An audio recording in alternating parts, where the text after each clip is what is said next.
My wife spent 40 years building a wall between us and our son. Now she's devastated he won't let her in the delivery room with his wife. When our son Mark called to tell us Sarah was pregnant with her first grandchild, I saw 40 years of my wife Catherine's choices finally come full circle. The excitement in his voice was genuine when he told me. The pause before he spoke to his mother was telling. "Mom, I need to be clear about something right away," he said carefully. "Sarah and I have already decided who will be in the delivery room. It will just be me and her sister." Catherine's face hardened instantly. "But I am the grandmother, I should be there." What followed was painfully predictable to me.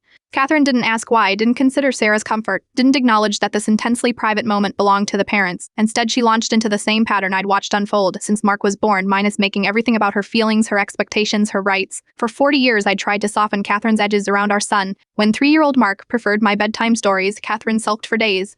When teenage Mark chose basketball over the debate team Catherine had picked, she called it a personal betrayal.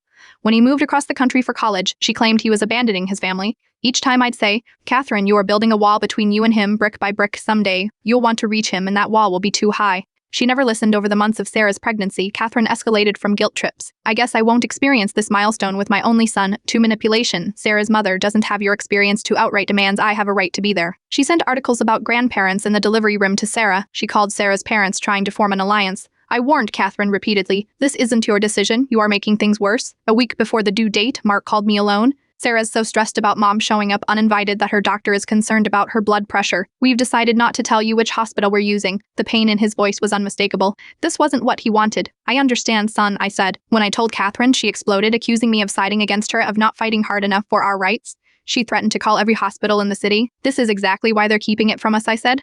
"Can't you see? You finally built that wall so high that they need to protect themselves from you." The baby minus our beautiful granddaughter, Emma minus, was born the next day. Mark sent me photos privately asking me not to share them with Catherine until they were ready for visitors. When Catherine discovered I'd seen the baby first, she broke down completely. "How could they do this to me after everything I've done? It's so cruel." "Catherine," I said gently, "this isn't about punishing you. It's about a new mother's comfort during one of the most vulnerable moments of her life. Our job now is to respect their boundaries so we can be part of Emma's life going forward."